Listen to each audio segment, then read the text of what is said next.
इस वीडियो में मैं आपसे बात करूंगा, जैसा कि आप सभी को मालूम है आरएसएसबी बोर्ड द्वारा कल वाहन चालक एग्जाम आयोजित किया गया है। आज की वीडियो में मैं आपसे बात करने जा रहा हूं वाहन चालक भर्ती परीक्षा जो कल आरएसएसबी बोर्ड द्वारा आयोजित हुई थी, उसमें पेपर का लेवल कैसा था।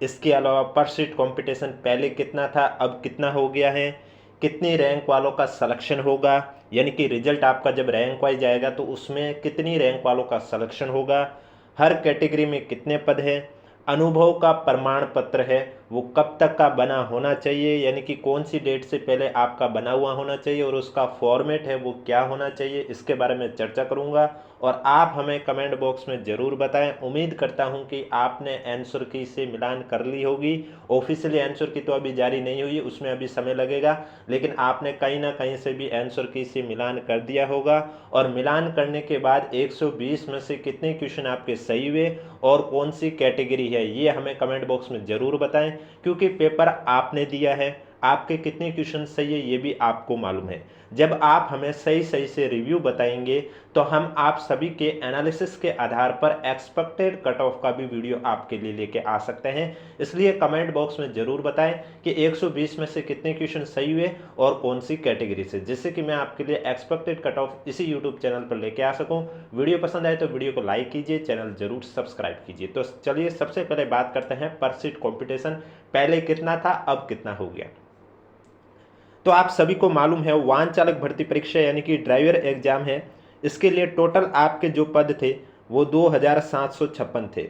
2756 में से नॉन टीएसपी के 2602 पद थे और टीएसपी में आपके 154 पद थे। तो 2756 पदों के लिए जो पहले बोर्ड को आवेदन प्राप्त हुए स्टूडेंट के वो आपके 1,50,691 के करीब स्टूडेंट ने आवेदन किए थे। कितने किए थे? 1,50,691 स्टूडेंट ने आवेदन किए। लेकिन जब कल एग्जाम आयोजित हुआ तो उसमें उपस्थिति मात्र 60% रही है, यानी कि इनमें से 88,000 कैंडिडेट ने एग्जाम दिया था, यानी कि पीछे शेष बचे जो 40% कैंडिडेट है वो कंपटीशन से बाहर हो गए। यानी कि पहले जब आवेदन प्राप्त हुए तब एक सीट के लिए 55 स्टूडेंट में फाइट थी, क्योंकि आपके आवेदन कितने थे 1,50,691 के करीब और पोस्टें कितनी थी 2,756। तो यानी कि एक सीट के लिए 55 स्टूडेंट में फाइट थी, यानी कि हर 55वां स्टूडेंट सेलेक्ट होगा। लेकिन जब कल परीक्षा आयोजित हुई उसके बाद 88,000 ने परीक्षा दी थी। इसका मतलब जो शेष 40% कैंडिडेट है वो कंपटीशन से बाहर हो गए। अब कंपटीशन फाइट है वो इन 88,000 कैंडिडेट में है। तो इन्हीं में से फाइनल सिलेक्शन के लिए कितने सेलेक्ट होंगे, तो डीवी के लिए अगर मैं बात करूं, यानी कि अगर विभाग डीवी के लिए 2 गुना को बुलाए तब तो आपका पर सीट कंपटीशन है वो 16 कैंडिडेट में होगा, यानी कि हर 16वां कैंडिडेट है वो सेलेक्ट होगा। और फाइनल सिलेक्शन की बात करूं तो फाइनल सिलेक्शन के लिए पर सीट कॉम्पिटिशन 32 है, यानी कि अब 88,000 में 2,756 पदों को देखा जाए तो पर सीट कॉम्पिटिशन 32, यानी कि हर सीट के लिए हर 3200 स्टूडेंट सेलेक्ट होगा।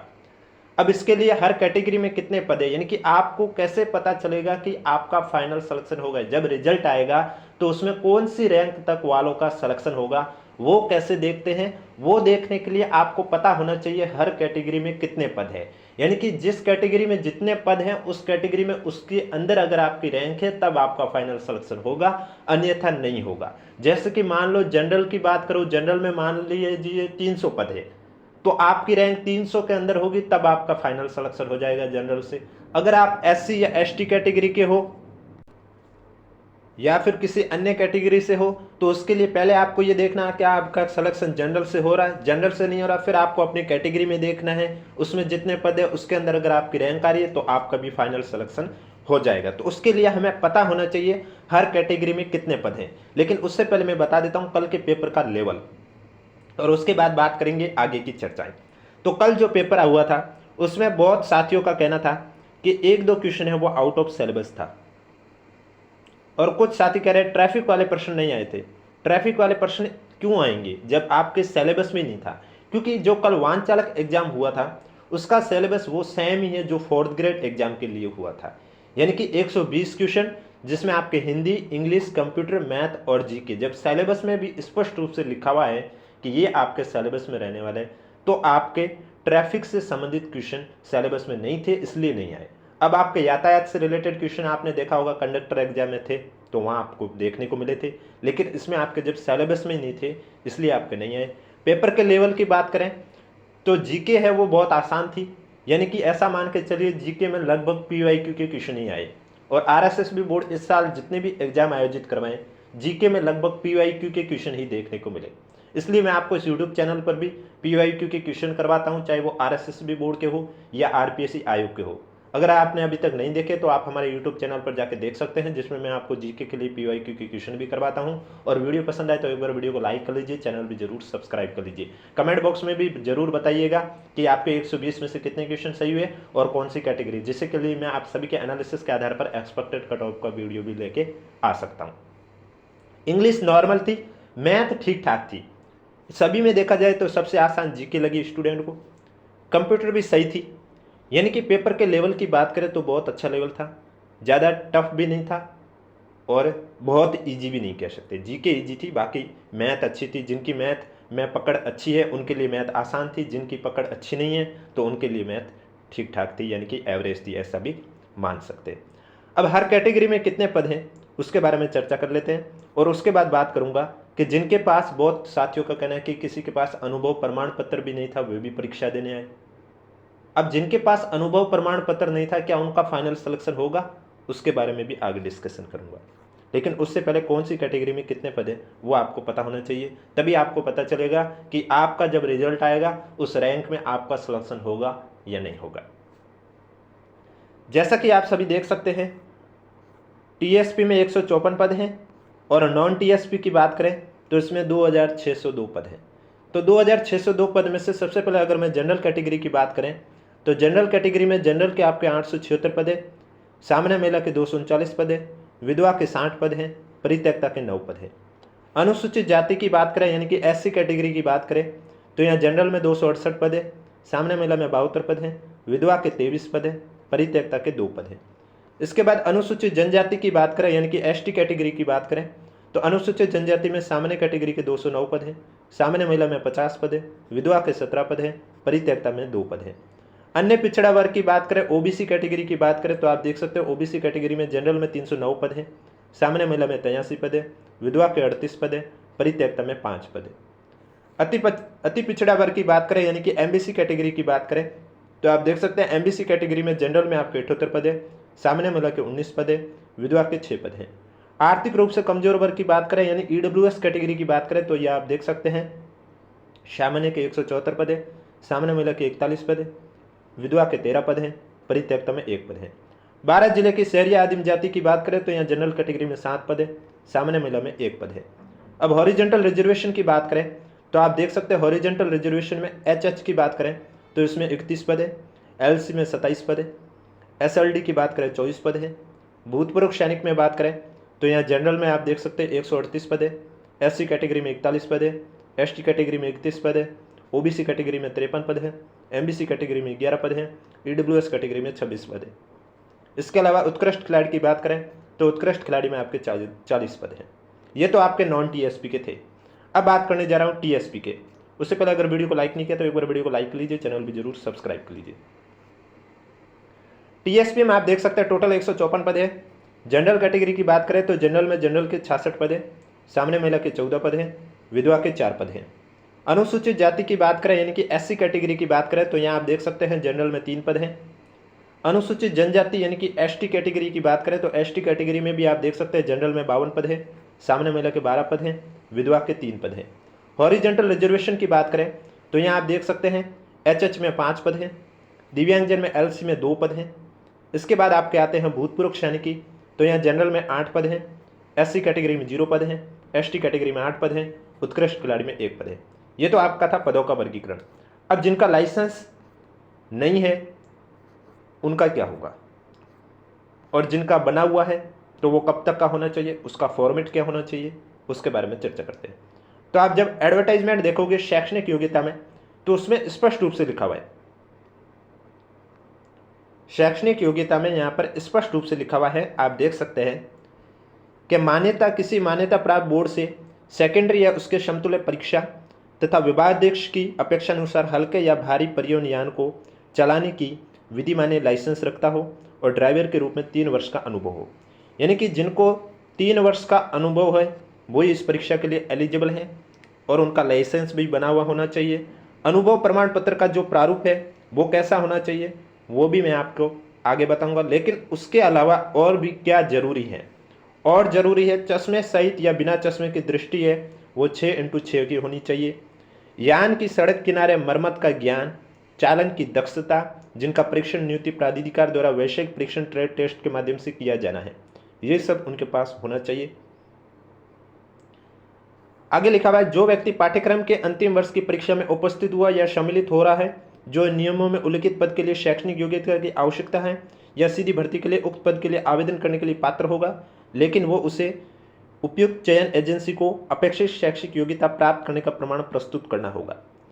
अब मैं आपको बताने जा रहा हूं अनुभव प्रमाण पत्र का फॉर्मेट और वो कब तक का बना होना चाहिए। तो आप देख सकते हैं 1 नंबर पॉइंट में लिखा हुआ है कि इस भर्ती हेतु निर्धारित शैक्षणिक योग्यता के अंतिम वर्ष में सम्मिलित होने वाले या सम्मिलित हो रहे स्टूडेंट आवेदन कर सकते हैं, परंतु निर्धारित शैक्षणिक योग्यता इस भर्ती परीक्षा की तिथि से पूर्व अर्जित करना अनिवार्य होगा, अन्यथा परीक्षा के बाद शैक्षणिक योग्यता अर्जित करने वाले स्टूडेंट को इस भर्ती हेतु पात्र नहीं माना जाएगा।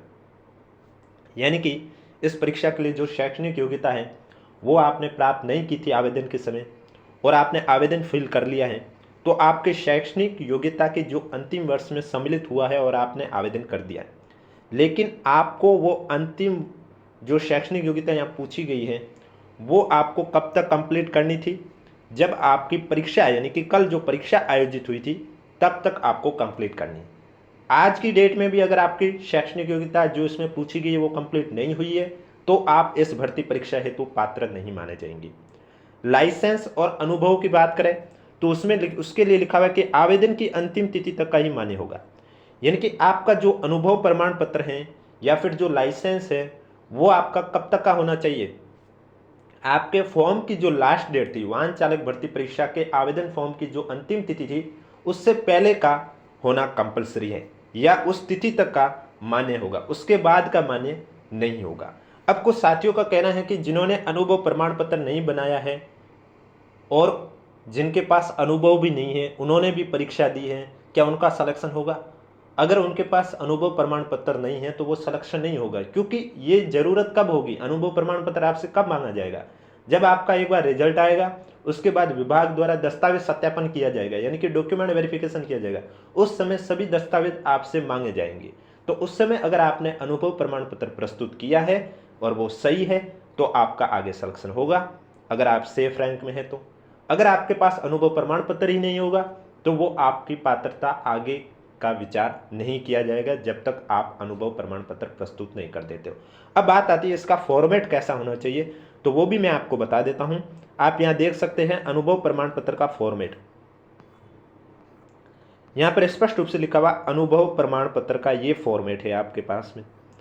और इससे पहले ये भी आप प्रारूप देख सकते हैं, यहां पर लिखा हुआ है कार्यालय, उपक्रम, कंपनी, फर्म या संस्था का नाम लिखना होता है। इसके बाद यहाँ एड्रेस लिखना होता है, यहाँ ईमेल आईडी लिखनी होती है और फिर जहाँ भी कंपनी, फर्म या संस्था है उनका पंजीयन क्रमांक लिखना होता है, पंजीयन वर्ष दिनांक लिखनी होती है, फिर यहाँ डेट लिखना होता है और यहाँ सत्यापित फोटो। अब अनुभव प्रमाण पत्र में क्या लिखना होता है, देखो कार्यालय, कंपनी, फर्म, संस्था जो भी है उस पर टिक करना होता है कि अभिलेख के आधार पर यह प्रमाणित किया जाता है कि यहाँ आप जो भी हो, श्री हो, श्रीमती हो, जो भी है वो आपको लिखना होता है। फिर आप जो भी पुत्र पुत्री हो या पत्नी हो वो आपको टिक करना है और यहाँ उनका नाम लिखना है।